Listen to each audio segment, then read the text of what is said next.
గతంలో కూడా ఈ కేసును విచారించిన హైకోర్టు ఫస్ట్ కొట్టివేయడం జరిగింది ఈ కేసు. కానీ తిరిగి మళ్ళీ దీన్ని మీరు రేజ్ చేసి కూడా ఇలా పిటిషన్ దాఖలు చేశారు. ఎలాంటి ఆదేశాలు కోర్టు ఇవ్వడం జరిగింది? ఖచ్చితంగా ఇది ప్రభుత్వానికి ఏ విధంగా చెప్పుకోవచ్చు? చంద్రబాబు నాయుడుకి అవినీతికి దీనికి పరాకాష్ఠగా చెప్పుకోవచ్చు.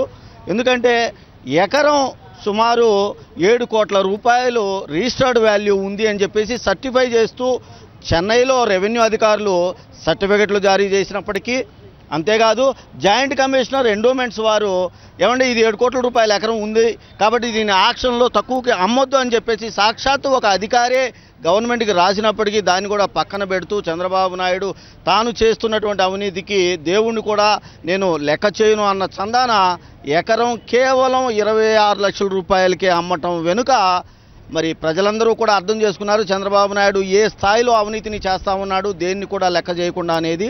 గతంలో హైకోర్టులో ఇదే చంద్రబాబు నాయుడు తన మనుషులతోటే కేసు వేయించడం జరిగింది, మెటీరియల్ లేకుండా. హైకోర్టు కొట్టేసింది వేరే వాళ్ళు కేసు వేస్తే. ఏం తీర్పిచ్చిందంటే ఆ రోజున గౌరవ న్యాయస్థానం మెటీరియల్ లేకుండా వేశారు కాబట్టి దీన్ని కొట్టేస్తున్నామని అన్నారు. మేము విత్ మెటీరియల్ విత్ ఎవిడెన్సెస్ ఈ రోజున కోర్టులో మరి న్యాయస్థానాన్ని న్యాయం కోరుతూ దాఖలు చేయడం జరిగింది పిల్ని.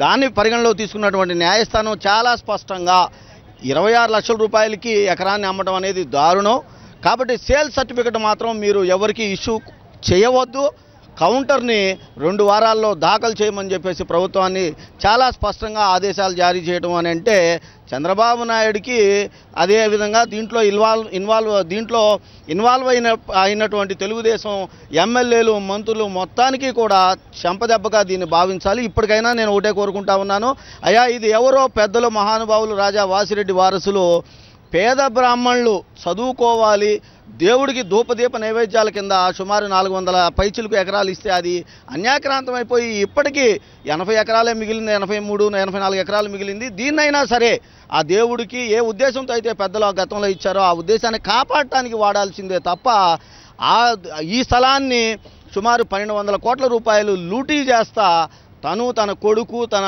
మంత్రివర్గం తన ఎమ్మెల్యేలు కాజేయడానికి చూశారు అని అంటే గౌరవ న్యాయస్థానం ఈ రోజున మరి దేవస్థానం వైపు మరి న్యాయం వైపు నిలబడింది కాబట్టి దీన్ని పూర్తిగా మేము స్వాగతిస్తూ ఉన్నామండి. మరోపక్క చూసినట్టు అమరావతిలో ఉన్నటువంటి ఇలా బ్రాహ్మణులంతా కావచ్చు ఫస్ట్ నుంచి కూడా ఈ భూములపైన పోరాటం చేస్తూ ఉన్నారు. ఖచ్చితంగా మా పేద బ్రాహ్మణులకు చెందాల్సినటువంటి భూములు తమ ఆకలి తీర్చేటువంటి ఈ భూములపైన ఈ విధంగా ప్రభుత్వం అమ్ముకోవడం సరైనది కాదన్నారు. కానీ ఈ విధంగా ఈ ఒక తీర్పును బ్రాహ్మణులు ఏ విధంగా స్వాగతిస్తారనుకోవచ్చు?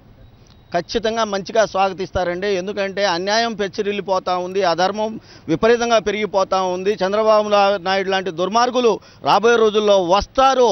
వీటిని కాపాడాలి, సమాజాన్ని ధర్మంగా న్యాయంగా నడిపించాలి అని అంటే దైవబలం కూడా కావాలని చెప్పేసి మంచి ఉద్దేశంతో ఆ రోజున రాజా వాసిరెడ్డి వారి వారసులు ఇస్తే దాన్ని ఈ రోజున మరి ఈ విధంగా అన్యాయంగా తన సొంతం కోసం అమ్ముకోవడానికి చూశాడు చంద్రబాబు నాయుడు అని అంటే పూర్తిగా దీన్ని ఏ ఉద్దేశం కోసం అయితే ఇచ్చారో వాళ్ళందరూ కూడా మంచిగా స్వాగతిస్తారని మేము అనుకుంటా ఉన్నాం. ఎందుకంటే ఇప్పటికే బ్రాహ్మణులు చాలా బాధల్లో ఉన్నారు, దేవస్థానాలు చాలా వరకు ధూపదీప నైవేద్యాలు లేకుండా మరి ఇబ్బంది పడతా ఉన్నాయి. అలాంటిది మరి బ్రాహ్మణ సమాఖ్యల్ని ప్రోత్సహించడానికి ధూపదీప నైవేద్యాలతోటి గుళ్ళన్నీ కూడా మంచిగా చూసుకోవడానికి పాటుపడవలసినటువంటి ప్రభుత్వం పెద్దలు ఇచ్చినటువంటి ఆస్తుల్ని తన కోసం తన కొడుకు కోసం అమ్ముకోవడానికి చంద్రబాబు నాయుడు లాంటి వ్యక్తి ఉన్నాడు అంటే దాన్ని మేము సహించము, ఒప్పుకోము అని చెప్పి ఈ రోజున గౌరవ న్యాయస్థానం ఇచ్చినటువంటి ఈ తీర్పుని ప్రజలందరూ కూడా అలాగే బ్రాహ్మణ సమాఖ్యలన్నీ కూడా పూర్తిగా స్వాగతిస్తాయని చెప్పి నేను కోర్టు కూడా వ్యాఖ్యానించింది. ఖచ్చితంగా రెవెన్యూ వాల్యూ 7 కోట్ల రూపాయలు ఎకరా పలుకుతున్నప్పుడు దాదాపు 83.11 గుంటల భూమికి సంబంధించి కూడా కేవలం 22.44 కోట్లకి కొనుగోలు చేసినటువంటి పరిస్థితుల్లో రేపు అంటే ఎలాంటి తీర్పు రాబోతుంది, ఎప్పుడు కౌంటర్ దాఖలు చేయాలన్నట్టు కోర్టు చెప్పడం జరిగింది. ఏమంటే ఇంకా అమరావతి కట్టనే లేదు, అయినా చంద్రబాబు నాయుడు అక్కడ ఎకరం 4 కోట్ల రూపాయలకి సింగపూర్ వాళ్ళకి కట్టబెట్టడానికి ప్లాన్ వేసుకున్నాడు, పేదల రైతుల దగ్గర నుంచి లాక్కుని మరి భూమిని. అలాంటిది చెన్నై నగరంలో నడిబొడ్డున ఎకరం 7 కోట్ల రూపాయలు రెవెన్యూ వాళ్ళు సర్టిఫై చేస్తూ ఉంది అని అంటే మార్కెట్ వాల్యూ సుమారు 10-12 కోట్ల రూపాయలు విలువ ఉన్నటువంటి భూముల్ని ఈ రోజున చంద్రబాబు నాయుడు తన స్వార్థం కోసం తను అక్రమంగా సంపాదించడానికి ఎకరం 26 లక్షల రూపాయలకి కట్టబెట్టాడు అని అంటే అసలు బజార్లో పోయే ప్రతి వ్యక్తికి అర్థమైపోయింది, అరే ఎకరం 14 కోట్ల రూపాయలు అమ్ముతుంటే 26 లక్షలకా మరీ అమ్మేది అనేది. అంటే చంద్రబాబు నాయుడు తన అవినీతి కోసం ఎవరిని వదిలిపెట్టడం అనడానికి ఇది ప్రత్యక్ష ఉదాహరణగా భావించవచ్చండి. ఇది ఖచ్చితంగా చంద్రబాబు నాయుడికి ఎదురు దెబ్బ. 2 వారాల్లో కౌంటర్ దాఖలు చేయమని చెప్పేసి చాలా స్పష్టమైన ఆదేశాలు ఇచ్చింది. అంతేకాదు ఎవరికైతే మీరు మీ కాపు కార్పొరేషన్ చైర్మన్కి మీ మనుషులకి అమ్మారో ఆ సేల్స్ సర్టిఫికెట్ తక్షణం నిలుపుదల చేయమని చెప్పి కూడా న్యాయస్థానం ఆదేశించిందండి. చంద్రబాబు నాయుడు గారు తాను చేసే అవినీతిలో దేవుణ్ణి సైతం నేను వదిలిపెట్టను అనే చందాన అమరావతిలో సాక్షాత్తు దేవుడికి సంబంధించినటువంటి సుమారు 84 ఎకరాల భూమిని, చెన్నైలో ఉన్న భూమిని, సదావర్తి సత్రానికి సంబంధించినటువంటి భూముల్ని ఎకరం కేవలం 26 లక్షల రూపాయలకే అమ్ముతూ గతంలో తన అనుయాయులకి తన బంధువులకి అప్పజెప్పినటువంటి సంగతి మనందరికీ గుర్తుంది. కానీ మేము దాన్ని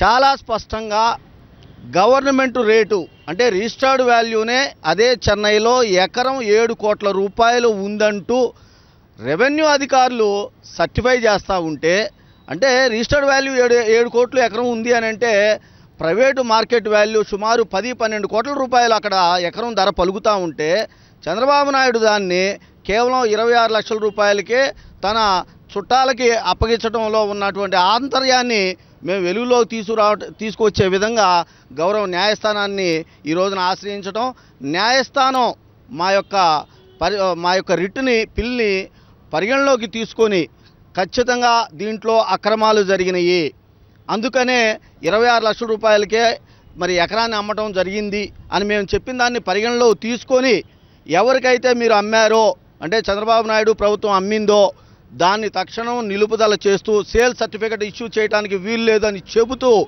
ప్రభుత్వాన్ని 2 వారాల్లో కౌంటర్ దాఖలు చేయమని చెప్పడం జరిగింది.